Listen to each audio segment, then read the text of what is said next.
ये बहुत ज़्यादा ये महत्वपूर्ण पल। आप सोचिए 70-75 साल हो गए हमारे देश में चीते विलुप्त हो गए थे,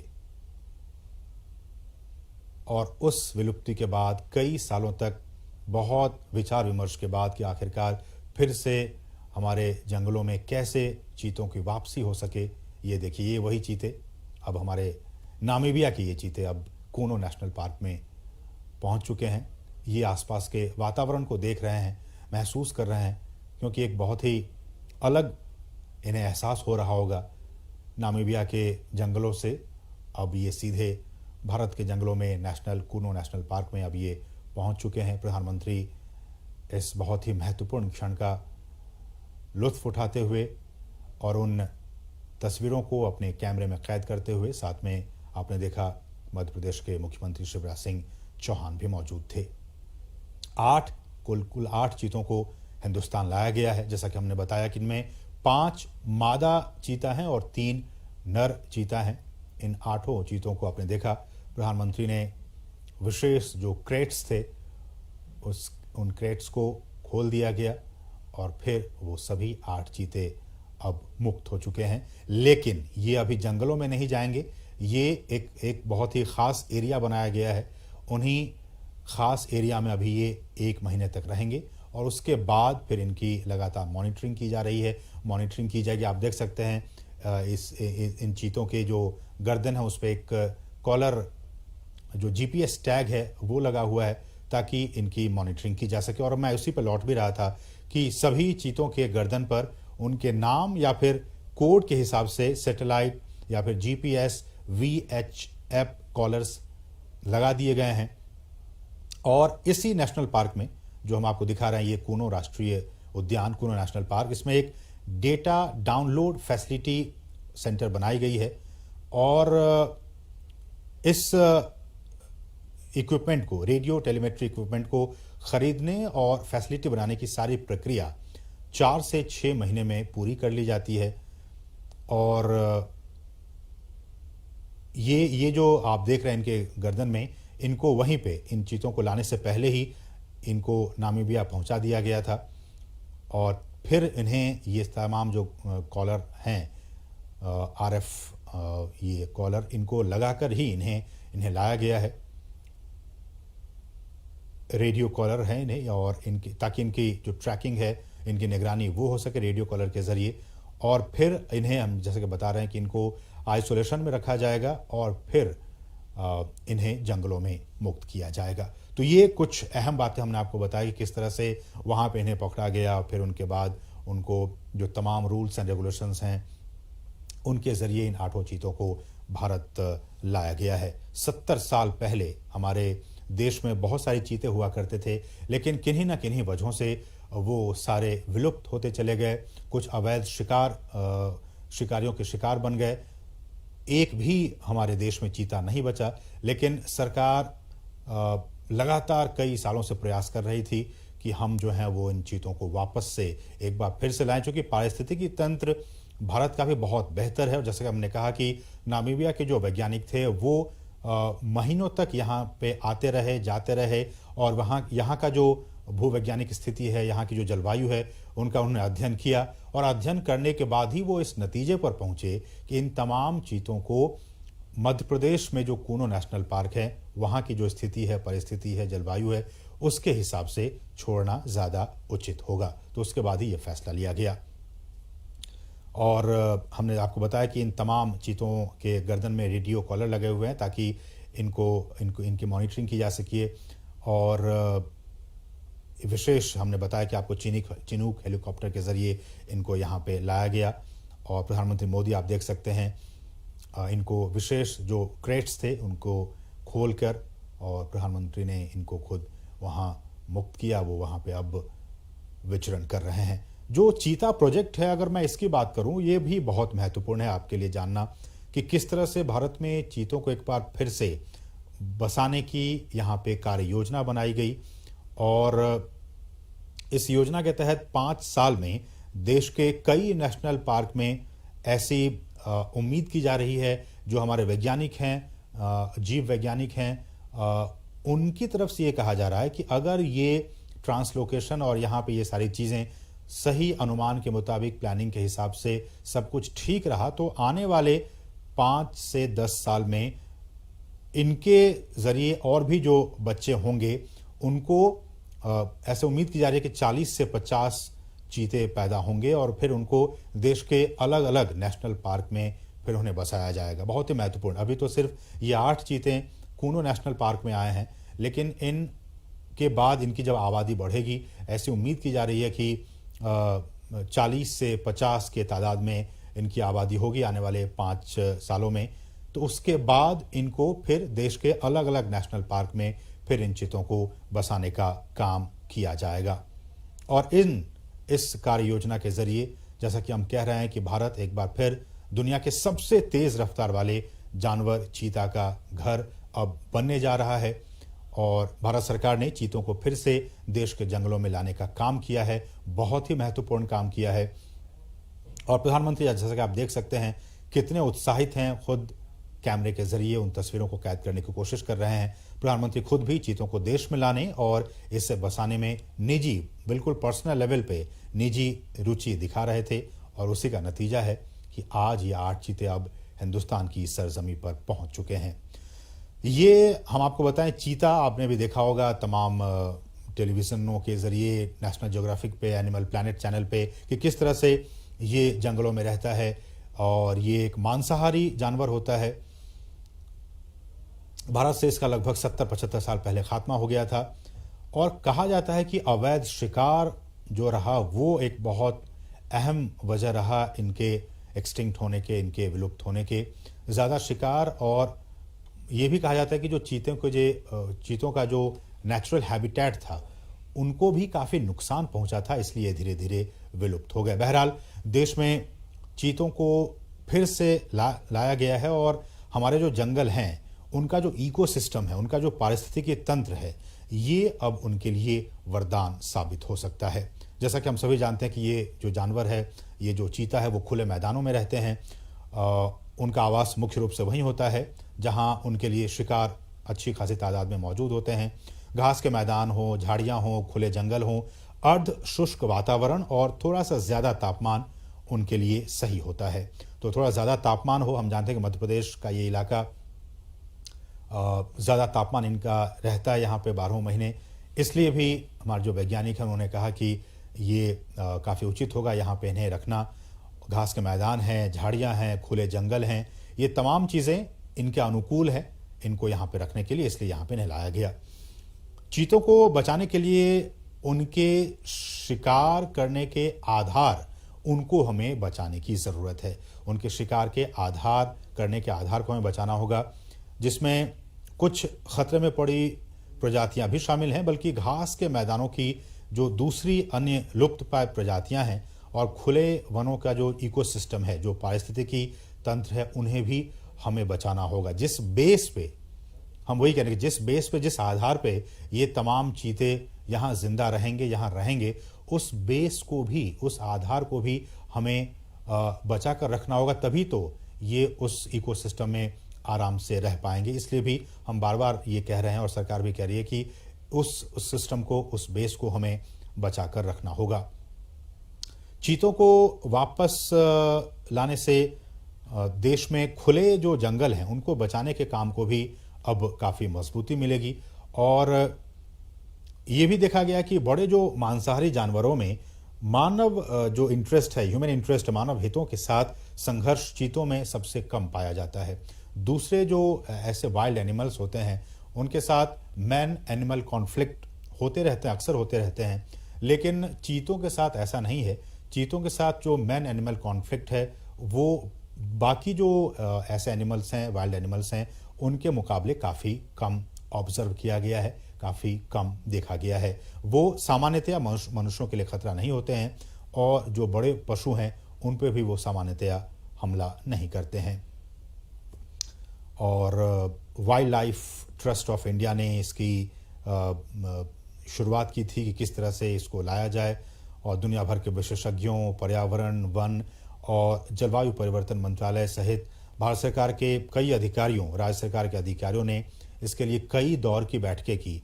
भारत सरकार के अधिकारी मध्य प्रदेश सरकार के अधिकारी, वन विभाग के अधिकारी, नामीबिया से जुड़े अधिकारी, इन तमाम अधिकारियों की कई महीनों से लगातार बैठकें हो रही थी ताकि ये सारा जो काम है वो बहुत ही इजी वे में हो सके।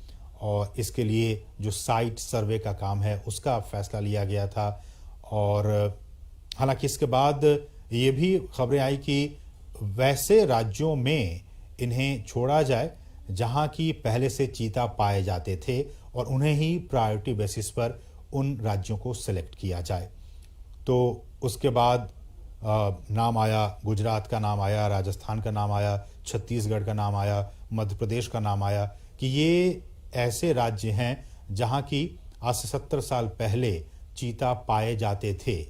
अब हमारे जो वैज्ञानिक थे, हमारे जो अधिकारी थे, उनके मन में ये आया कि फिर अब इन तमाम जो राज्य हैं, गुजरात, राजस्थान, छत्तीसगढ़, मध्य प्रदेश, ये तमाम राज्यों में से नामीबिया से जो चीते लाए जाएंगे उनके लिए सबसे मुफीद, सबसे एडेप्टेटिव एटमॉस्फेयर कहाँ होगा जहाँ कि वो अपने आप को अच्छे से ढाल सकें। तो फिर जीव विज्ञानियों ने ये फैसला लिया कि इनके लिए मध्य प्रदेश ही सबसे उपयुक्त जगह है। मध्य प्रदेश का कूनो राष्ट्रीय उद्यान सबसे उपयुक्त जगह है जहाँ की इसे रखा जा सकता है, छोड़ा जा सकता है। तो उसके बाद ही यह फैसला लिया गया और फिर नामीबिया से हमने बताया कि किस तरह से इन 8 चीतों को यहाँ पे लाया गया है। अधिकतम दूरी आपने देखा होगा नेशनल ज्योग्राफिक चैनल पे या फिर एनिमल प्लैनेट चैनल पे, किस तरह से ये कितनी स्पीड में इस पृथ्वी पर अगर सबसे स्पीड में अगर दौड़ने वाला कोई प्राणी है तो वो चीता है। अधिकतम गति इसकी 450 मीटर तक ही दौड़ सकता है, लेकिन 1 मिनट में बहुत ज़्यादा स्पीड में ये दौड़ता है। 450 मीटर तक दूरी तक ये दौड़ सकता है अधिकतम गति से। और कहा जाता है कि दौड़ने के दौरान चीते के शरीर का जो तापमान है वो काफ़ी ज़्यादा बढ़ जाता है, इसलिए ये बहुत दूर तक नहीं दौड़ पाते हैं। बहुत स्पीड में दौड़ पाते हैं लेकिन बहुत दूर तक नहीं दौड़ पाते हैं, क्योंकि इससे इनके शरीर का जो हीट है वो काफ़ी बढ़ जाता है। और कहा जाता है कि जो तापमान है इनके शरीर का वो करीब 2.5 डिग्री सेल्सियस तक बढ़ जाता है। और ऐसे में जो इनका जो दिमाग होता है, ब्रेन, वो इस बढ़ी हुई गर्मी को सहन नहीं कर पाता है, झेल नहीं पाता है और वो अचानक ही दौड़ना बंद कर देता है। आपने देखा होगा तमाम जो प्रोग्राम्स बनते रहते हैं उसके ज़रिए, और ये 1 मिनट तक किसी भी शिकार का पीछा करता है और अगर वो नहीं मार पाता है तो फिर ये उसका पीछा करना छोड़ देता है। तो ये कुछ अहम बातें, हालांकि आप इसके बारे में जानते होंगे। एक बार फिर से हम आपको बता दें कि ये जो चीते लाए गए हैं उनमें से 3 नर हैं और 5 मादा हैं। 2 नर चीतों की उम्र जो है वो 5.5 साल के आसपास है और कहा जाता है कि दोनों भाई हैं। इनमें भी काफ़ी कुछ ये बातें काफ़ी महत्वपूर्ण रखती हैं कि इनके आपस के संबंध कैसे हैं। कई बार ये आपस में एक दूसरे को भी दुश्मन समझ बैठते हैं। तो कहा जा रहा है कि जिन चीतों को लाया गया उसमें से 2 जो नर हैं वो आपस में भाई हैं और दोनों नामीबिया के ओडजीवारेंगो, अगर मैं प्रोनाउंसिएशन ठीक से नहीं कर पा रहा हूँ तो मुझे माफ़ कीजिएगा, ओडजीवारोंगो स्थित जो निजी रिजर्व फॉरेस्ट हैं वहाँ से इन दोनों भाइयों को लाया गया है, 2 नर चीतों को लाया गया है। जो तीसरा नर है उसकी उम्र 4.5 साल है। इसका मतलब कि ये जो 2 नर हैं जिनकी उम्र 5.5 साल, उनसे ये थोड़ा छोटा है, 4.5 साल इसकी उम्र है और इसे नामीबिया के एरिंडी प्राइवेट गेम रिजर्व से लाया गया है। और 5 मादा चीतों में से एक 2 साल का है, 2 साल की है, एक 2.5 साल की है, एक 3 से 4 साल की, तो 2 जो है वो 5-5 साल की हैं। तो 2 जो मादा चीता है वो 5-5 साल की उनकी उम्र है और एक 2 साल की है, एक 2.5 साल की और एक जो है वो 3 से 4 साल के बीच की इनकी उम्र है। और जैसा कि हमने कहा कि ये 30 दिनों तक पीएम मोदी ने 3 चीतों को पार्क में छोड़ दिया है। ये हम आपको ताज़ा अपडेट बता रहे हैं। 8 में से 3 चीतों को पार्क में छोड़ा जा चुका है। प्रधानमंत्री नरेंद्र मोदी ने बाड़े में छोड़े गए इन चीतों की तस्वीरें ली, आपने देखा इन तस्वीरों के ज़रिए। और कूनो जबकि अब ये पहुंच चुके हैं, 30 दिनों तक ये क्वारंटीन रहेंगे और उसके बाद फिर उनके स्वास्थ्य और बाकी जो एक्टिविटीज़ हैं उन पर लगातार नज़र रखी जा रही है, आगे भी नज़र रखी जाएगी। और अगर इन 30 दिनों तक सब कुछ ठीक रहा तो फिर इन 8 चीतों को जंगल में छोड़ दिया जाएगा। और कूनो, ये भी जैसा कि हमने कहा कि चीतों के लिए कूनो नेशनल पार्क क्यों ही इसी पार्क को क्यों चुना गया, हालांकि हमने कहा कि गुजरात भी पहले वहाँ पे चीते पाए जाते थे और बाकी जो राज्य मध्य प्रदेश की बात हो, छत्तीसगढ़ की बात हो, ये सारे क्लाइमेट के हिसाब से, इनके रहन सहन के हिसाब से वो सारी चीज़ें मुफीद थी, लेकिन बावजूद इसके कूनो नेशनल पार्क क्यों चुना गया। तो ऐसा कहा जाता है कि करीब 1 दशक पहले गिर के जो एशियाई शेर हैं उनको यहाँ तैयार किया गया था लाने के लिए। हालांकि इन शेरों को यहाँ नहीं लाया जा सका और कहा जाता है कि स्थानांतरण की सारी तैयारियां भी पूरी हो गई थी। शेर के शिकार के लिए जैसा कि आप जानते हैं कि चीतल हो, संभल, ऐसे जानवरों को भी यहाँ पे स्थानांतरित किया गया था, लेकिन शेर के लिए की गई तैयारी अब इन चीतों के लिए, ये जो 8 चीते हैं उनके स्थानांतरण के लिए अब काम आ जाएगी। और मध्य प्रदेश सरकार भी काफ़ी एक्टिव थी। उन्होंने कूनो के अलावा मध्य प्रदेश के ही नौरादेही वन्य अभ्यारण्य हो या फिर राजस्थान में भैंसोड़गढ़ हो वन्य जीव परिसर, इन तमाम राज्य सरकारों की तरफ से भी वैज्ञानिक आकलन कराया गया था और आकलन के बाद ही कूनो नेशनल पार्क में इन्हें छोड़ने का फैसला लिया गया।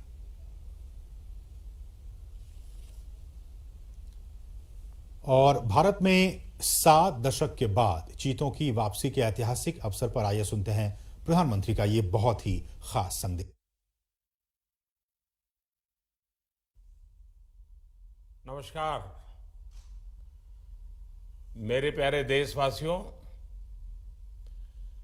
मानवता के सामने ऐसे अवसर बहुत कम आते हैं जब समय का चक्र हमें अतीत को सुधार कर नए भविष्य के निर्माण का मौका देता है।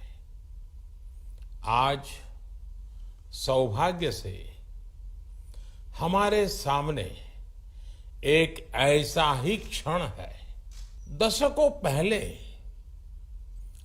जैव विविधता की सदियों पुरानी जो कड़ी टूट गई थी, विलुप्त हो गई थी, आज हमें उसे फिर से जोड़ने का मौका मिला है। आज भारत की धरती पर चीता लौट आए हैं और मैं ये भी कहूंगा कि इन चीतों के साथ ही भारत की प्रकृति प्रेमी चेतना भी पूरी शक्ति से जागृत हो उठी है। मैं इस ऐतिहासिक अवसर पर सभी देशवासियों को बहुत बहुत बधाई देता हूं।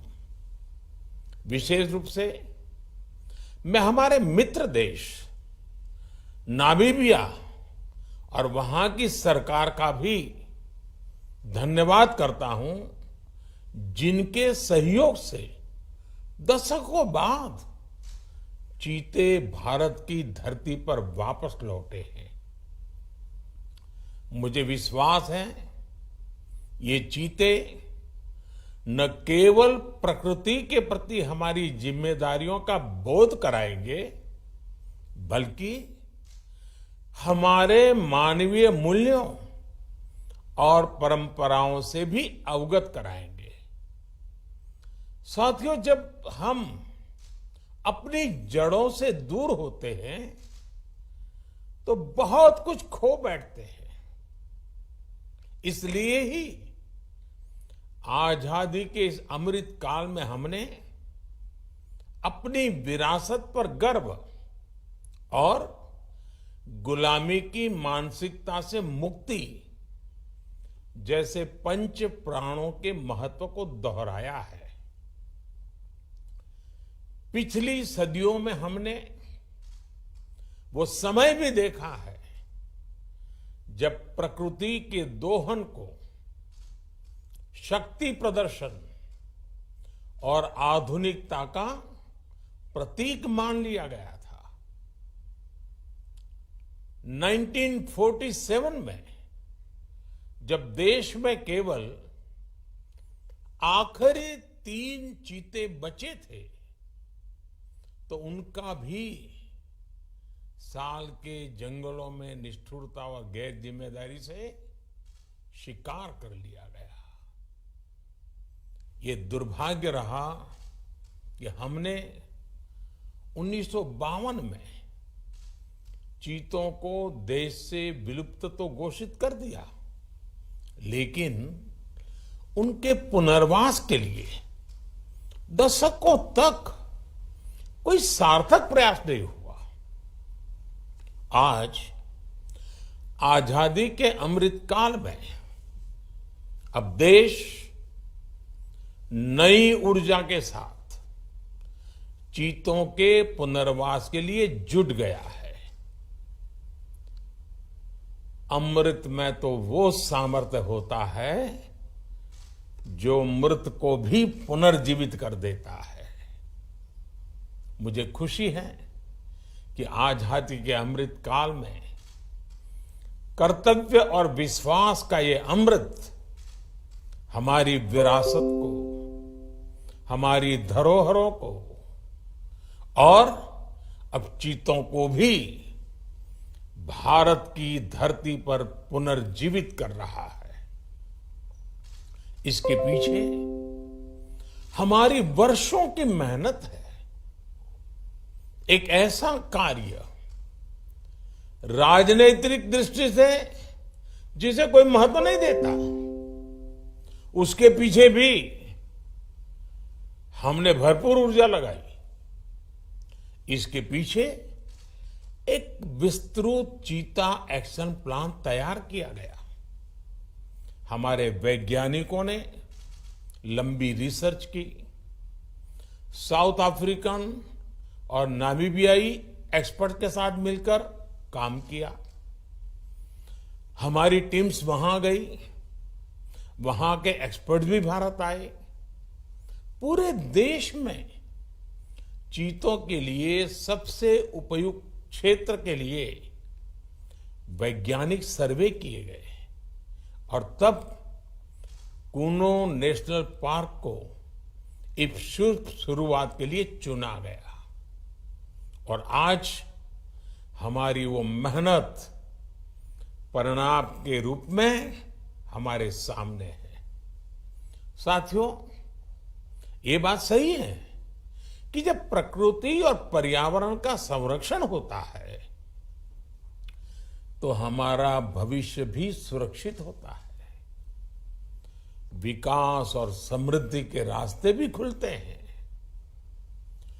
कूनो नेशनल पार्क में जब चीता फिर से दौड़ेंगे तो यहां का ग्रासलैंड इकोसिस्टम फिर से रिस्टोर होगा, बायोडायवर्सिटी और बढ़ेगी। आने वाले दिनों में यहां इको टूरिज्म भी बढ़ेगा, यहां विकास की नई संभावनाएं जन्म लेगी, रोजगार के अवसर बढ़ेंगे।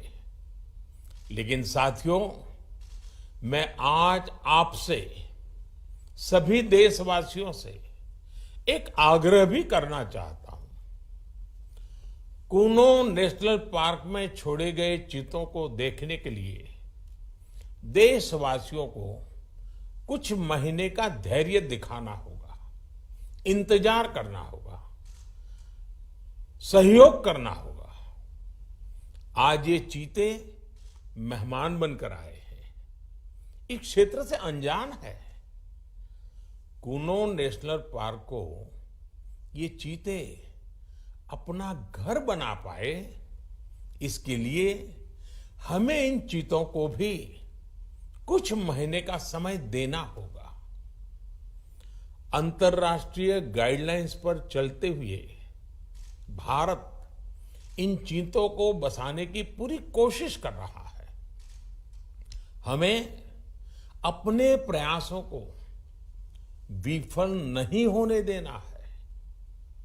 साथियों, दुनिया आज जब प्रकृति और पर्यावरण की ओर देखती है तो सस्टेनेबल डेवलपमेंट की बात करती है, लेकिन प्रकृति और पर्यावरण, पशु और पक्षी भारत के लिए एक केवल सस्टेनेबिलिटी और सिक्योरिटी के विषय ही सिर्फ है ऐसा नहीं है। हमारे लिए ये हमारी सेंसिबिलिटी और स्पिरिचुअलिटी का भी आधार है। हम वो लोग हैं जिनका सांस्कृतिक अस्तित्व सर्वम खल्विदम ब्रह्म इस मंत्र पर टिका हुआ है। अर्थात संसार में पशु, पक्षी, पेड़, पौधे, जड़, चेतन जो कुछ भी है वो ईश्वर का ही स्वरूप है, हमारा अपना ही विस्तार है। हम वो लोग हैं जो कहते हैं परम परोपकारार्थम यो जीवति सह जीवति, अर्थात खुद के फायदे को ध्यान में रख करके जीना वास्तविक जीवन नहीं है। वास्तविक जीवन वो जीता है जो परोपकार के लिए जीता है। इसलिए हम जब खुद भोजन करते हैं उसके पहले पशु पक्षियों के लिए अन्न निकालते हैं। हमारे आसपास रहने वाले छोटे से छोटे जीव की भी चिंता करना हमें सिखाया जाता है, बचपन से सिखाया जाता है। हमारे संस्कार ऐसे हैं कि कहीं अकारण किसी जीव का जीवन चला जाए तो हम अपराध बोध से भर जाते हैं। फिर किसी पूरी जीव जाति का अस्तित्व ही अगर हमारी वजह से मिट जाए, ये हमें कैसे स्वीकार हो सकता है? आप सोचिए, हमारे यहां कितने ही बच्चों को ये पता तक नहीं होता है कि जिस चीता के बारे में सुनकर वो बड़े हो रहे हैं वो उनके देश से पिछली शताब्दी में ही लुप्त हो चुके हैं। आज अफ्रीका के कुछ देशों में और ईरान में चीता पाए जाते हैं, लेकिन भारत का नाम उस लिस्ट से बहुत पहले हटा दिया गया था। आने वाले वर्षों में बच्चों को इस विडंबना से नहीं गुजरना पड़ेगा।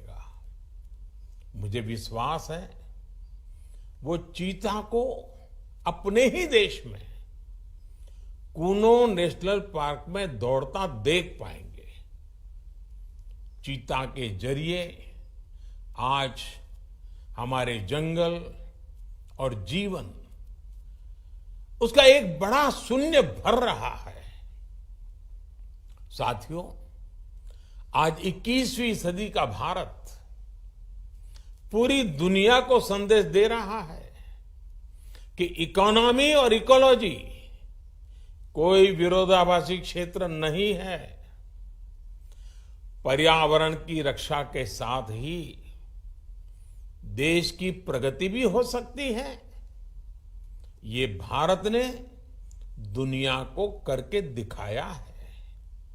आज एक और हम विश्व की तेजी से बढ़ती अर्थव्यवस्था में शामिल है, तो साथ ही देश के वन क्षेत्रों का विस्तार भी तेजी से हो रहा है। साथियों, 2014 में हमारी सरकार बनने के बाद से देश में करीब करीब 250 नए संरक्षित क्षेत्र जोड़े गए हैं। हमारे यहां एशियाई शेरों की संख्या में भी बड़ा इजाफा हुआ है। आज गुजरात देश में एशियाई शेरों का बड़ा क्षेत्र बनकर उभरा है।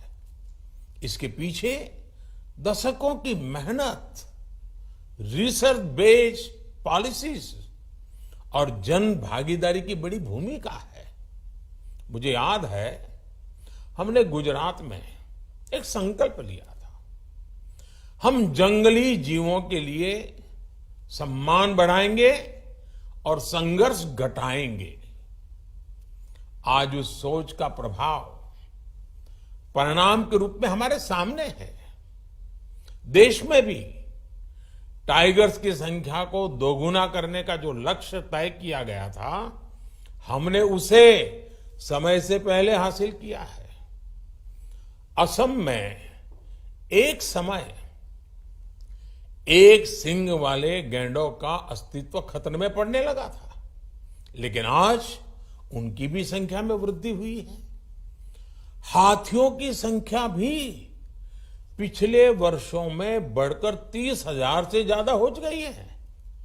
भाई और बहनों, देश में प्रकृति और पर्यावरण के दृष्टिकोण से जो एक और बड़ा काम हुआ है, वो है वेटलैंड का विस्तार।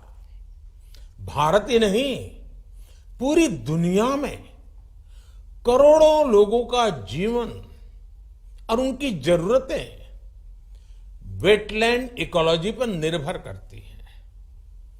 आज देश में 75 वेटलैंड्स को रामसर साइट्स के रूप में घोषित किया गया है, जिनमें 26 साइट्स पिछले 4 वर्षों में ही जोड़ी गई हैं।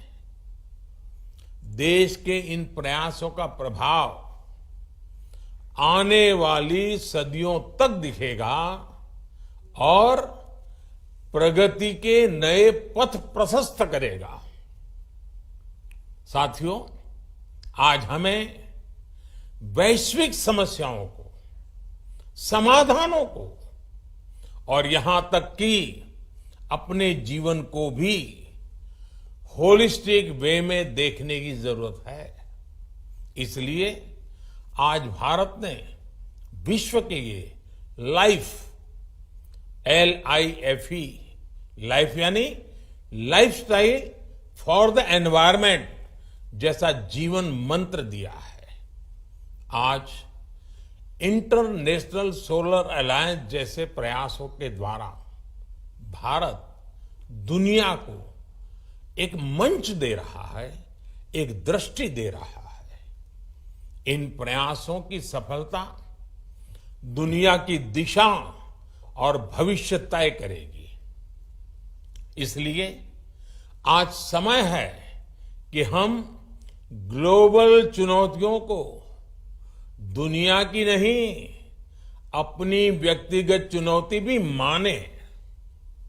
हमारे जीवन में एक छोटा सा बदलाव पूरी पृथ्वी के भविष्य के लिए एक आधार बन सकता है। मुझे विश्वास है, भारत के प्रयास और परंपराएं इस दिशा में पूरी मानवता का पथ प्रदर्शन करेगी, बेहतर विश्व के सपने को ताकत देगी। इसी विश्वास के साथ आप सभी को इस मूल्यवान समय पर, ऐतिहासिक समय पर बहुत बहुत धन्यवाद देता हूं, बहुत बहुत बधाई देता हूं।